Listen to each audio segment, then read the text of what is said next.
Bill Masterton. Bill Masterton's name is etched in NHL history, though sadly, for a reason no player or fan would ever hope for. In the late 1960s, the Minnesota North Star center was the kind of player every coach wanted on their team. Hardworking, smart with the puck, and respected by everyone in the locker room. Born in Winnipeg, Manitoba, Masterton built his hockey reputation in the U.S. college system, starring at the University of Denver before pulling on the Team USA sweater. For years, he balanced his hockey dreams with a career in engineering, until the Minnesota North Stars, in their very first NHL season in 1967-68, gave the 29-year-old his long-awaited chance to play at the highest level. On January 13, 1968, the North Stars hosted the Oakland Seals at the Met Center in Bloomington, Minnesota. Early in the first period, Masterton carried the puck over the blue line, head up, scanning for a play. Two Seals defensemen, Larry Cahan and Ron Harris, closed in. The hit wasn't dirty or reckless, just a solid, well-timed check, but it knocked Masterton off balance. In that era, helmets were rare, and he wasn't wearing one. His head struck the ice with terrible force. Players on both sides knew instantly that something was wrong. The arena fell silent as he lay motionless, blood slowly pooling on the ice. Teammates helped lift him onto a stretcher, but he never regained consciousness. At the hospital, doctors found massive brain trauma. Just over 30 hours later, Masterton passed away, the only player in NHL history to die from injuries suffered during a game. Witnesses recalled that in the moments before he fully collapsed, he muttered, "Never again, never again," a haunting reminder of the game's dangers. His death didn't lead to an immediate helmet rule, but it reignited a debate that would last more than a decade, eventually leading to the 1979 rule requiring all new players to wear one. Today, his name lives on through the Bill Masterton Memorial Trophy, awarded each year to the player who best shows perseverance, sportsmanship, and dedication to hockey, the very values he carried until his final shift. Michel Briere. Michel Briere's time in the NHL was short, but his story has stuck around for more than 50 years as one of hockey's most heartbreaking what-ifs. Born in Malartic, Quebec in 1949, Briere made a name for himself in the Quebec Junior Leagues as a top playmaker, known for his precise passing, soft hands, and coolness under pressure. When the Pittsburgh Penguins picked him 26th overall in the 1969 NHL draft, they saw him as a key part of their young, struggling team. And Briere didn't waste any time showing what he could do. In his rookie season, 1969-70, he played all 76 games, putting up 12 goals and 32 assists for 44 points, second best on the team. He had this way of slowing down the game, spotting passes others missed, and making his teammates better. His arrival gave Penguins fans some real hope for the future. But just weeks after that rookie season ended, tragedy struck. On May 13, 1970, Briere was in a serious single-car accident near his hometown. His car left the road, and he was thrown out, suffering severe head injuries.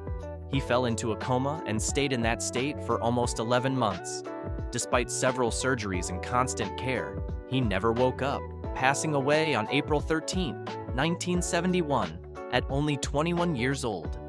The loss was devastating for the Penguins and their fans.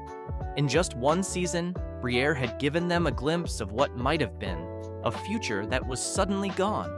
The team quietly kept his number 21 out of use for decades before officially retiring it in 2001, so no one else would wear it. His legacy isn't just in Pittsburgh. The Quebec Major Junior Hockey League created the Michel Briere Memorial Trophy, given each year to the league's most valuable player.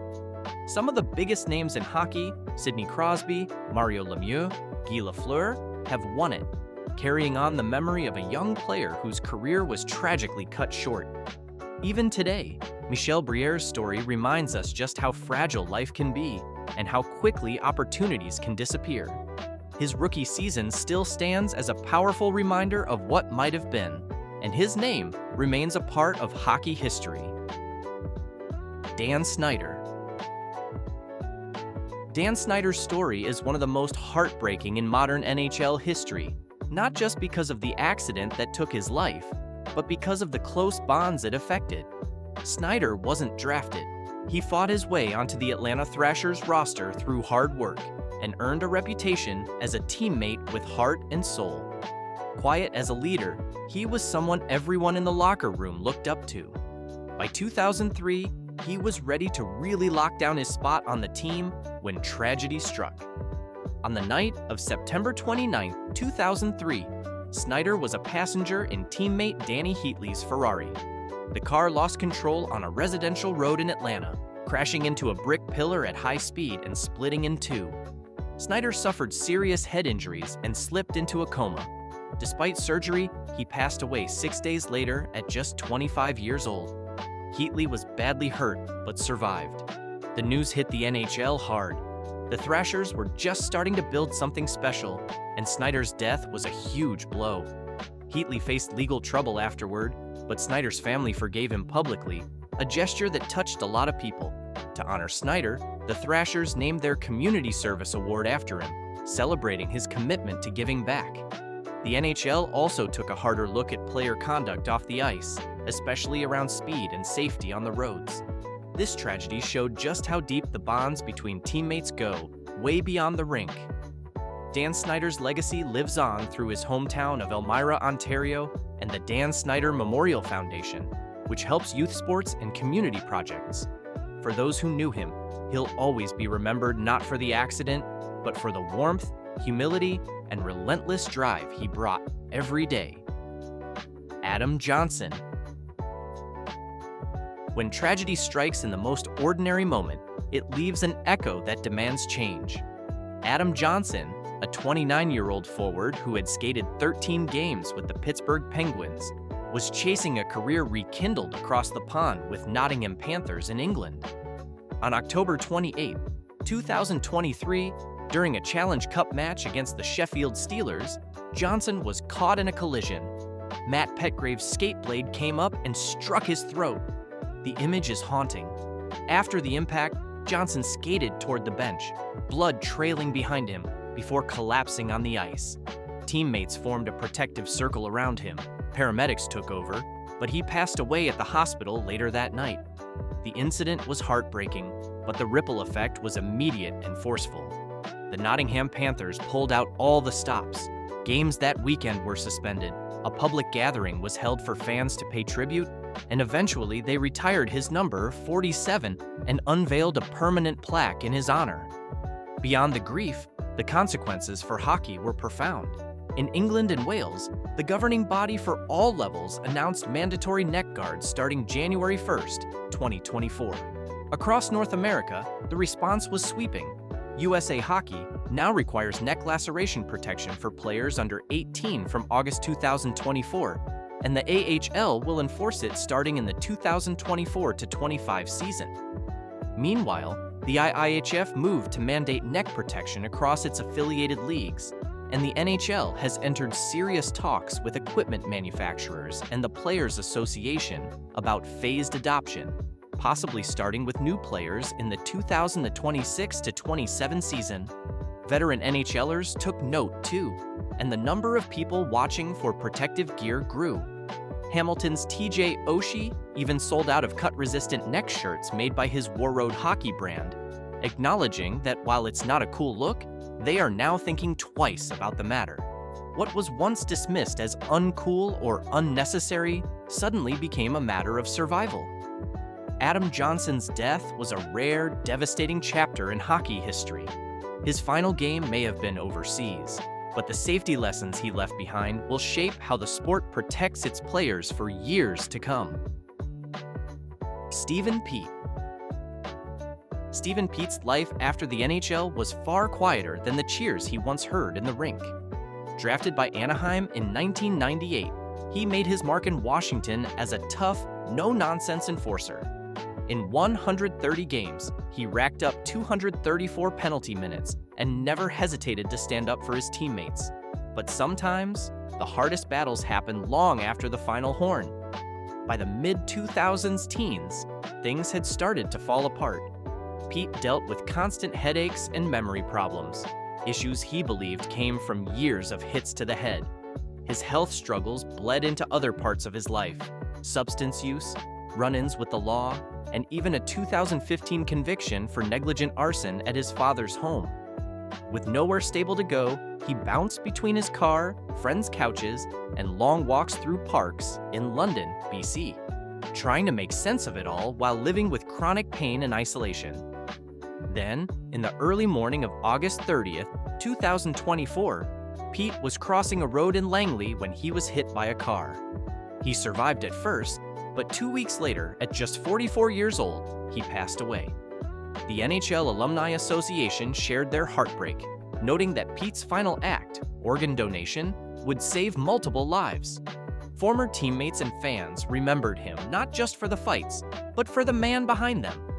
His story has since become a sobering reminder of what can happen when the game ends: the toll of CTE-like symptoms, addiction, and homelessness. Steve Pete's passing didn't just make headlines. It sparked more voices calling for better support, making sure players are cared for off the ice just as much as they are on it. Pelle Lindbergh. Pelle Lindbergh's career was a meteoric rise, and his loss remains one of the most heartbreaking moments in NHL history. Born in Sweden, he grew up obsessed with goaltending, dreaming of the day he could make it big. By the early 1980s, that dream had taken him across the Atlantic to join the Philadelphia Flyers, and it didn't take long for him to prove he was special. By the 1984-85 season, Lindbergh was on top of the hockey world. He won the Vezina Trophy as the NHL's best goaltender, led the Flyers to the Stanley Cup Final, and at just 25 years old, looked set to be the backbone of the team for years to come. But on November 10th, 1985, everything changed. After a night out with teammates, Lindbergh lost control of his custom Porsche 930 Turbo in Somerdale, New Jersey, slamming into a concrete wall at high speed. He was rushed to the hospital, but his injuries were catastrophic. Later that day, he was declared brain dead. Following his wishes, his family chose to donate his organs, giving others a second chance at life. The Flyers and their fans were gutted. His goalie gear stayed untouched in the locker room for months, and the team wore a commemorative patch for the rest of the season. Back home in Sweden, Lindbergh became a symbol of both brilliance and fragility, the first European-born goalie to truly dominate the NHL. The Flyers still honor him every year with the Pelle Lindbergh Memorial Trophy for their most improved player. His career may have been brief, but his influence has never faded, inspiring generations of European goaltenders and reminding the hockey world just how quickly it can all be taken away. Steve Chiasson. Steve Chiasson's career was defined by steady play, quiet leadership, and a work ethic every coach could rely on, and it ended in a way that left the NHL community stunned. Born in Barrie, Ontario, Chiasson was the kind of defenseman every team wanted. He could play physically, move the puck well, and chip in offensively when needed. Detroit took him in the 1985 draft, and by the late 80s, he'd carved out a spot on their blue line. Over 8 seasons with the Red Wings, he became known for logging heavy minutes, running the power play, and taking on the toughest defensive matchups without complaint. In 1994, he was traded to the Calgary Flames, where his veteran presence was a stabilizing force during a time of change. He wasn't flashy, but he was the guy you trusted in big moments, and younger players often looked to him for guidance. Later stints with the Hartford Whalers and Carolina Hurricanes showed more of the same: a dependable, team-first defenseman who could be counted on night after night. By the end of the 90s, he'd played over 750 NHL games, scored more than 90 goals, and been part of several playoff runs. Then came May 3rd, 1999. The Hurricanes had just wrapped up their season and were gathered for an end-of-year party. In the early hours afterward, Chiasson was driving home when his truck veered off the road in Raleigh, North Carolina, overturning in a ditch. He wasn't wearing a seatbelt, and his blood alcohol content was later found to be above the legal limit. he was just 32. The news hit hard. In Detroit, Calgary, and Carolina, players and fans mourned not only a talented defenseman, but a good teammate and friend. Chiasson's passing became a sobering reminder of the dangers of impaired driving. Today, he's remembered for the kind of leadership that doesn't always make headlines, but leaves a mark on every team and every player lucky enough to share a locker room with him. Luc Bourdon. Luc Bourdon had the astronomical rise that is rarely seen, only for it all to come to such an abrupt and devastating end. Coming from a small fishing town in Shippagan, New Brunswick, he had a rare blend of size, skating ability, and control in his game that set him apart from the crowd. Luc impressed the coaches from the moment he stepped on the ice. Playing in the QMJHL during his junior career, he quickly became one of the league's most reliable and physical defensemen, solidifying the belief that this kid could be the next big thing. Bourdon wore the Team Canada colors with pride and passion, helping them win back-to-back gold medals at the World Junior Championships in 2006 and 2007. He was clutch in high-pressure moments, whether it was defending a lead or coming up with a game-changing offensive play. Coaches loved him, and his teammates found a reliable mate on and off the pitch. It was no surprise when the Vancouver Canucks selected him 10th overall in the 2005 NHL draft, viewing him as a future cornerstone of their blue line. After brief stints between the Canucks and their AHL affiliate, Bourdon began to carve out his place in the NHL during the 2007 to 2008 season. He netted his first 2 NHL goals that year, moments that hinted at the shutdown, physically imposing defenseman Vancouver envisioned. Off the ice, he was described as humble, grounded, and relentlessly driven to improve, the type of young player veterans root for. On May 29, 2008, tragedy struck. While riding his motorcycle near his hometown, Bourdon lost control and collided with a transport truck. He was just 21 years old. The news devastated his teammates, the Canucks organization, and his tight-knit community in Shippagan. In the years since, Bourdon's legacy has been honored through tributes, charitable events, and quiet moments of remembrance. He is remembered not only for his talent, but for his character, a young man whose future was as bright as his smile, taken before the world could see just how far he could go. Colby Cave. Colby Cave's journey through hockey was defined by determination, humility, and an unshakable team-first mentality. Born in Battleford, Saskatchewan, and raised in the small town of North Battleford, Cave grew up with the classic prairie hockey upbringing, endless hours on the ice, and an unwavering love for the game. Though he was never the flashiest player, his work ethic and leadership qualities stood out early, eventually earning him a spot with the WHL's Swift Current Broncos, where he would serve as team captain. Undrafted into the NHL, Cave's path was anything but easy. The Boston Bruins signed him as a free agent in 2015, impressed by his character, two-way play, and relentless effort. He spent most of his early professional career in the AHL with the Providence Bruins, earning the respect of coaches and teammates for his defensive reliability and willingness to do the little things that often go unnoticed. Cave eventually cracked Boston's NHL roster and later joined the Edmonton Oilers, where he continued to embody the role of a dependable depth forward. Off the ice, Cave was known for his kindness, humility, and the close relationships he built with teammates, fans, and community members. On April 6, 2020, tragedy struck when Cave suffered a brain bleed caused by a colloid cyst.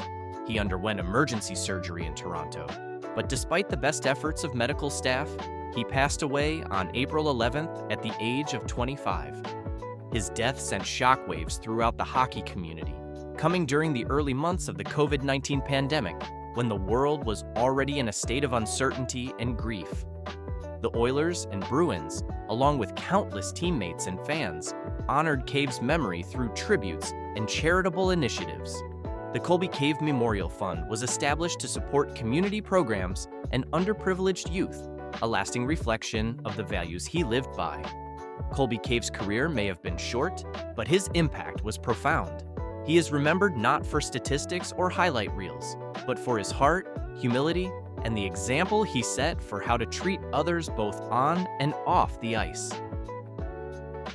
Darcy Robinson. Darcy Robinson's story is one of talent, perseverance, and tragedy that struck far too soon. Born May 3, 1981, in Kamloops, British Columbia, Robinson grew up immersed in hockey culture, standing out as a dependable defenseman with a strong two-way game.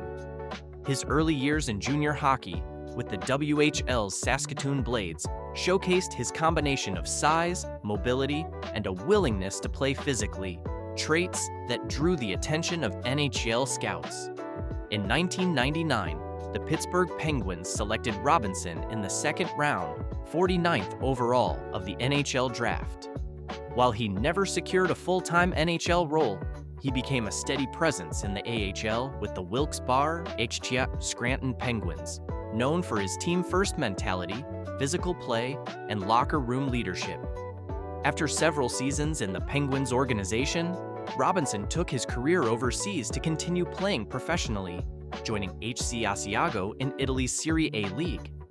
On September 27, 2007, during Asiago's season opener, tragedy struck. Just minutes into the game, Robinson collapsed on the ice without any prior contact or warning. Medical staff rushed to his aid, but he could not be revived. He was only 26 years old. The cause of death was later determined to be a heart attack, reportedly related to an undiagnosed heart condition. His passing deeply shook both the Italian and North American hockey communities. Teammates and opponents alike remembered Robinson for his professionalism, kindness, and the infectious positivity he brought to the rink. Though his NHL career was brief, Darcy Robinson's dedication to the game and the impact he left on those who knew him endure as a reminder of the human side of professional sports. That behind every jersey number is a person whose influence reaches far beyond the ice. Joe Hall.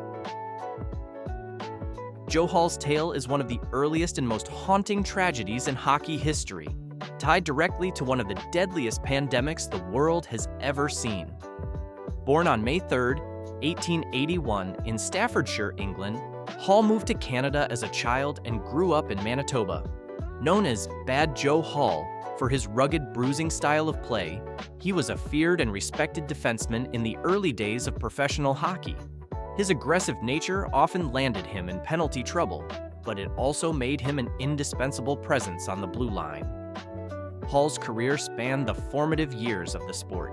He played for several teams in the National Hockey Association and, later, the newly formed National Hockey League.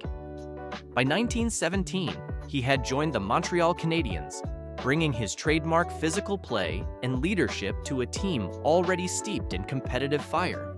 Hall was part of the Canadian squad that reached the 1919 Stanley Cup Final against the Seattle Metropolitans, a series that would go down as one of the most infamous in hockey history. During that final, disaster struck. The Spanish flu pandemic was sweeping the globe, and both teams were hit hard by illness. The series was tied, but the deciding game was canceled when multiple players fell severely ill. Joe Hall was among the worst affected. His condition deteriorated quickly, and he was hospitalized in Seattle. Just days later, on April 5, 1919, Hall died of pneumonia brought on by the flu. He was only 37 years old. Hall's death, along with the suspension of the series, marked the only time in history the Stanley Cup was not awarded due to illness. His passing underscored the deadly reach of the pandemic and left a deep mark on the sport's early years. Though over a century has passed, Joe Hall's legacy lives on as a reminder of hockey's gritty beginnings and the vulnerability of even its toughest competitors. He remains a symbol of the era's physical, no-nonsense style and of a fateful season when the game itself was stopped by forces far beyond the rink.